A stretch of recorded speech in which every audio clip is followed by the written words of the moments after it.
At this time, we would like to invite Lieutenant General Stephen Plummer, United States Air Force retired, to come forward to say a few words.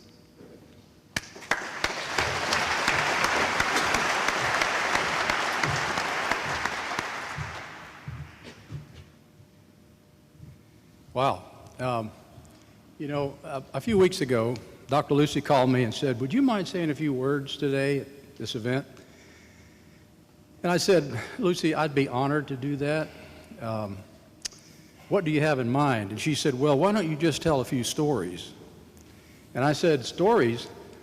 I could tell stories about Parker Greene for 4 days. But don't worry, I'm not going to. I know you'll probably all have something to do before next Tuesday. So I said, sure, I will. And as I sat here today listening to all of the speakers and the tributes of Parker, I said to myself, there's a risk in being this far down in the speaking order. If you could see the lineouts and the chicken scratches on this piece of paper, you would understand what I'm feeling right now. But I'm going to go ahead and tell my stories about Parker for a couple reasons. One is because they demonstrate the breadth and depth of how much Parker cared for his airmen and for his beloved Moody Field. And second, because they're personal stories that I share with Parker in some way, shape, or form. Starting with 29 years ago this month, Parker was the first person to welcome my family to Moody and Valdosta. I happened to be in China at the time on Air Force business, and when I got back into the States, I called the office to check in, and I found out that my PCS orders to Ramstein, Germany might be changing. So I quickly called home and talked to Chris, and she said, yes, in fact, it appears that we're going to Moody instead. She said that just the other night, this delightful gentleman with a charming southern accent, who said his name was Parker Greene, called and said, I just want to be the very first person to welcome you to Moody and to Valdosta. And she said, well, Mr. Greene, I'm sorry, there just must be a mistake because my husband has orders to Germany. And he said, well, I was talking to Chuck this afternoon, and Chuck told me that those orders were going to be changing and that you were going to get new orders to send you to Moody. And Chris said, who's Chuck? And I said, I have no idea. And I had to jump on an airplane to fly home. About halfway across the United States, it struck me who Chuck was. It was Chuck Horner, the 9th Air Force commander at the time. And I said, I don't know who Parker Greene is, but I think I better figure this out pretty quick. Because it was obvious to me that Parker knew everybody and everybody knew him. He had this sort of wonderful aw shucks attitude, but he paired it with a mind like a steel trap. And he was politically astute, and he knew everyone, and he knew that being able to talk to everyone was not only what made the world interesting, it's what made it work. And oh boy, did he make it work. I left here and went to Homestead Air Force Base, and I was the wing commander down there when Hurricane Andrew destroyed the base. And the Air Force very quickly made the decision to reassign 2 of our fighter squadrons, 307th and 308th, here to Moody. I got a call one day, not long after that, from Parker, and he said, what do they need? And I said, Parker, they need everything. And so, in true Parker Greene spirit, he went about trying to get everything for them. He got somebody to loan him a warehouse somewhere near the base, and he energized that network of his and soon had trucks delivering things from attics and garages all over Valdosta and the neighboring communities into that warehouse. And he cooked up a deal with the Georgia State Police, who I see are represented in great numbers here today, whereby trucks who were overweight out here on the I-75 weigh scales would have the opportunity, if they wished, to download some of that cargo into his warehouse.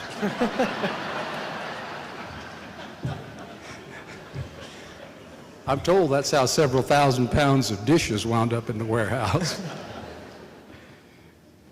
And as you've heard the poor Walmart manager, who Parker presented a list of several cases of baby formula and diapers and cribs and all sorts of things for young children, said, "Oh yes, Mr. Greene, we can have that truck out there first thing tomorrow. Who should I send that invoice to?" Parker said, "Invoice? I don't expect you to send me an invoice. I expect you're going to want to donate this to a really good cause." And donate he did. Because who could say no to Parker? He had this most amazing way of, when he believed in something, making everyone else believe as well. There was another Parker Greene Hurricane Andrew story that I heard about when I was still in Florida, which made me smile when I heard it because it was so typical Parker.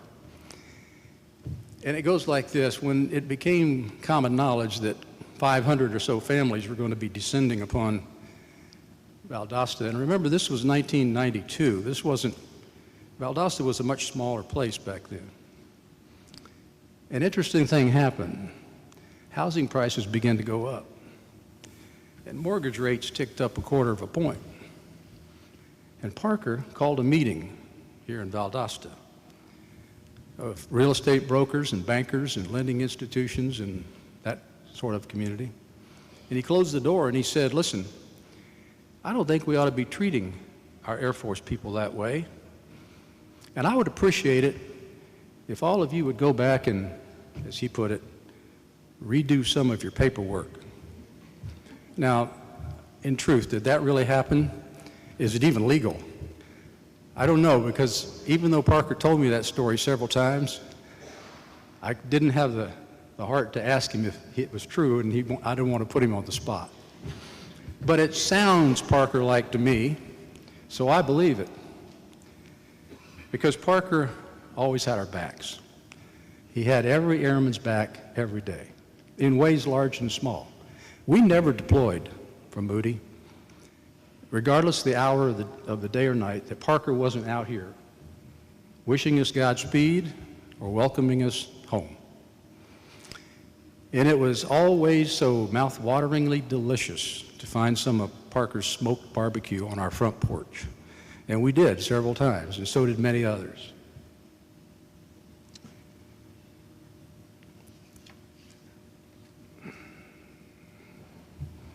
It was also fun to watch Parker pull up to the main gate, which he did every single day he was in Valdosta, I'm sure.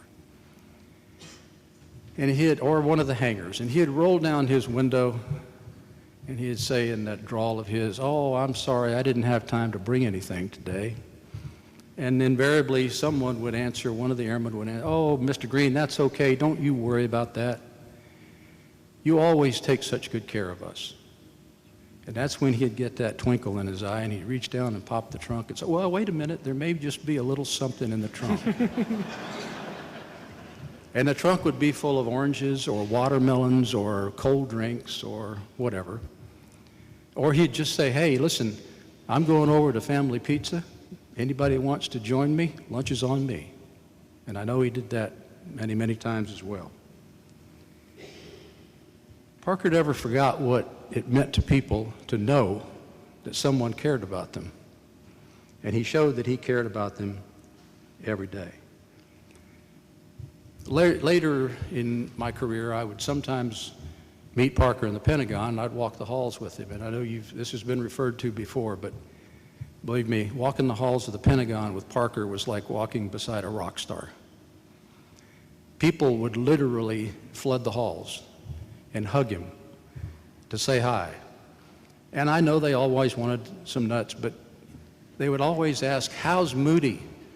And that's when Parker's eyes would light up, and he would start talking. And he was the biggest and strongest advocate, not only for Moody, but for her airmen. And that's when he was really in his element, when he was talking about Moody, and I saw that many times. But I guess my favorite of all Parker Greene's story, which hasn't been touched on today, because it's a personal story, is a few years back when we were going to make Chief Welch, the chief, Mark Welch. I called Parker and Lucy were going to come up, and Chris was talking with Lucy, and she said, listen, we're going to go to the ceremony too. Why don't we just swing by your hotel and pick you up? And we'll take you out there, and you don't have to fight all this Washington traffic. So we did. And we drove out to the base, and we got on Andrews, and we drove down to the flight line, and we turned in by this huge hangar, not too much unlike this one. And I pulled up to the airman with a clipboard, and I put my window down, and I gave him my name. And he looked down at that clipboard for what seemed like about 5 minutes. And then he looked up and said, sir, if you just go back out to that road and go to about 3 blocks down that way, there's a big parking lot on the right. And if you'll park there, there'll be a shuttle bus come and bring you back to the ceremony. And I said, okay, but I'm going to drive over to the front door, and I'm going to drop Parker and Lucy Greene off at the front. And he interrupted me just like that, and he said, Parker Greene, you have Parker Greene in your car? And he bent down.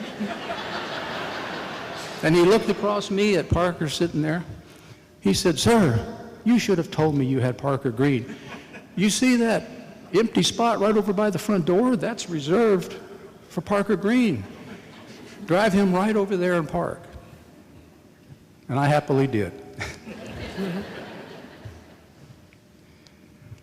You know, how lucky some of us were to be able to, at some point in our career, be assigned to Moody Air Force Base and get to know Parker and Dr. Lucy. Such love and care that was woven into the fabric of our lives by them not only made us better people for it, but it made us more humble. And speaking of humble, if Parker could hear us talking about him today, you know, he wouldn't be gloating or preening about the words we're saying. He'd really be kind of standing off to the side, which is where he liked to be, out of the limelight, just listening and taking it in, with that wry smile on his face and that twinkle in his eye. He'd be thinking about what he could do to make our lives better. And I'll just bet you, he'd have something in that trunk of his to share with all of us as well.